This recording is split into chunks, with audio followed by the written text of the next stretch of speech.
Hi everybody, this is Maya and I am here with my end of the month, beginning of the month, Wrap-Up TBR update.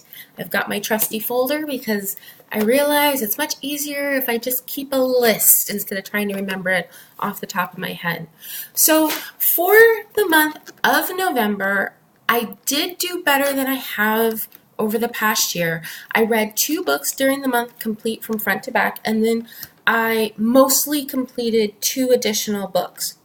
So the 2 books that I completed were Miss Peregrine's School for Peculiar Children. I completed that on audiobook, and I did a review for that. I also completed The 10th of December, which I really enjoyed. The 10th of December.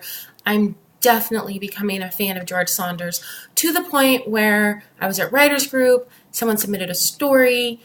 Well, actually, it wasn't writers group. It's like it's an art salon, so not everybody's writers. It's several writers, a playwright, some musicians, all sharing work.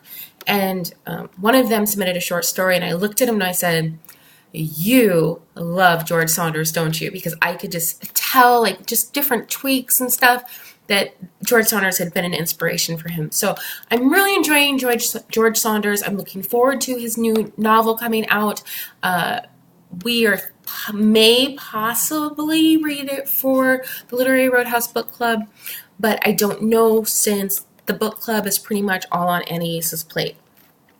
In addition to finishing those 2 books, I mostly read White Light, and I read about a third of The Year of Magical Thinking by Joan Didion. The Joan Didion book, it has taken me a really long time to get through. I was already 50 pages in it, and when I picked it up, I had to start over. I had let it sit for about 6 months, hadn't touched it, and I just couldn't remember anything except for the fact that her husband died. So I had to go back to the beginning and read it. At first, I was struggling through it just because I haven't read a lot of nonfiction in a long time, and I guess my nonfiction wheels needed kicked. But now it's pretty much smooth sailing, but I had to set it aside because the book club is doing the discussion for White Light by Vanessa Garcia. And that is another book I'm struggling to get through, not because there's anything wrong with the book. Well, I have a couple qualms, but the writing in that book is lovely. I just cannot make myself read it quickly because it's just so dang lovely. I'm looking forward to this discussion. I'm looking forward to talking with Annie about some of the language issues that I'm personally having and comparing it to some other work that we've looked at on the book club and on the Literary Roadhouse, especially Junot Diaz. I definitely have some thoughts on that. And then as far as short stories, I read short stories that weren't in a collection. I read 4 short stories. I read The Gopher Grapevine the other night, and we will be doing the Literary Roadhouse podcast on that, I think this weekend. We're going to be recording that. That's going to be an interesting discussion. I have a ton of notes. I definitely had to read it out loud, and I will say out loud that if I was not in the South right now, I would have struggled way more with the language in the book. But because I'm kind of used to like the rhythm and the lilting nature of a Southern accent, I found that as long as I read it out loud, I really didn't have very many issues with it. I also read Herding Vegetable Sheep by Ekaterina Seda.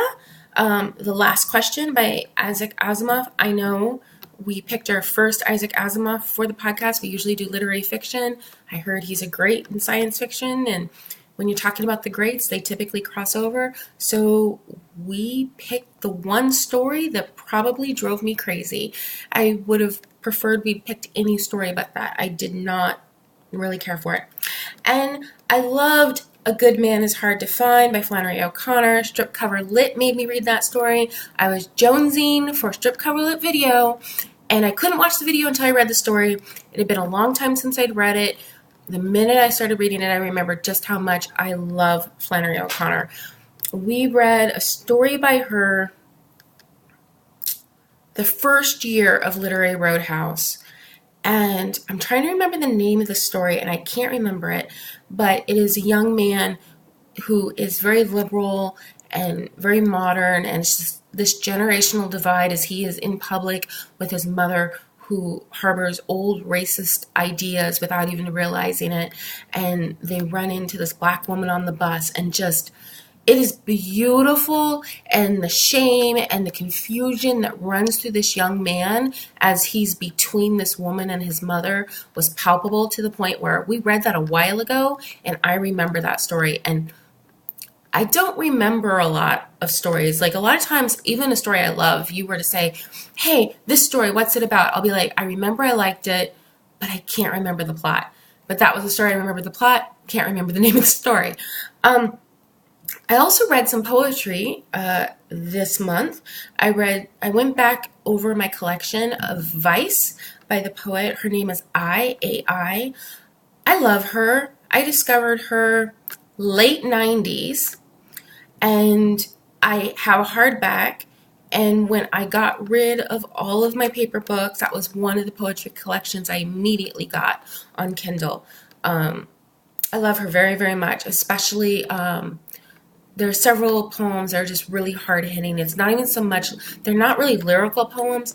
They're just hard-hitting, real-life, get you in the gut and rip it out type poetry. I also started reading Salt by Nahaya Wahid, and I'm enjoying this, but I'm torn.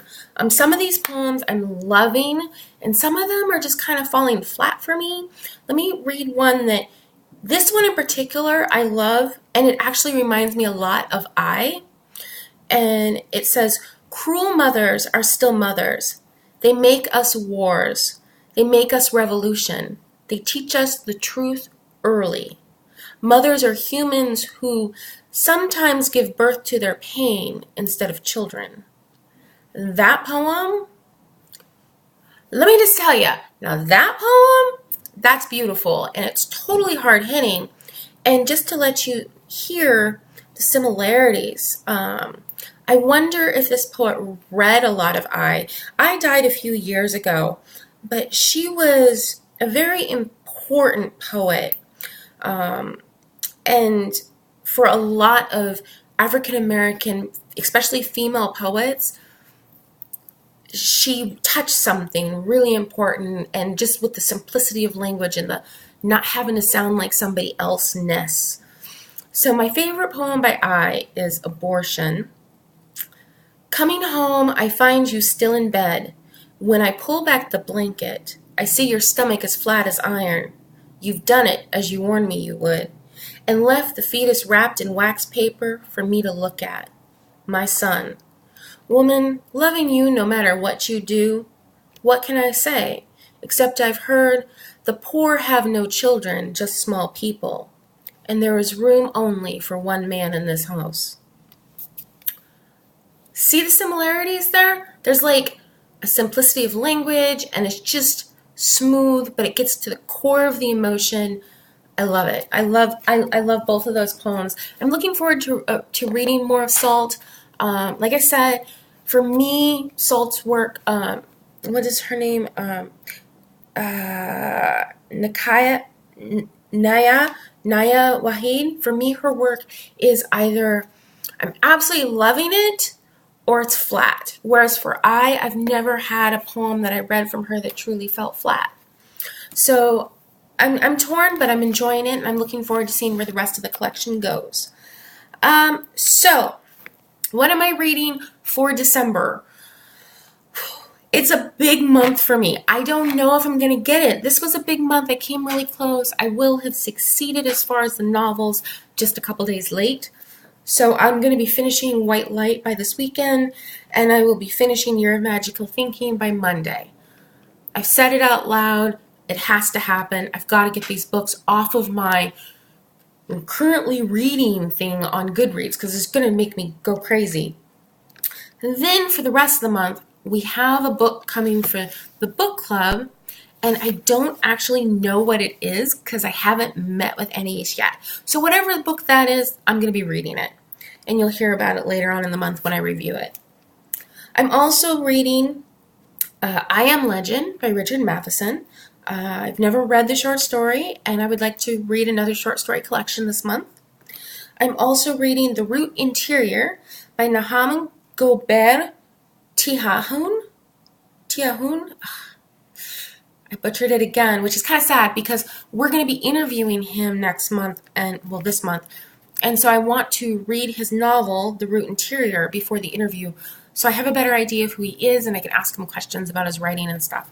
So that's 1, 2, 3, 4, 5 books for December in addition to the 4 short stories I read for the podcast.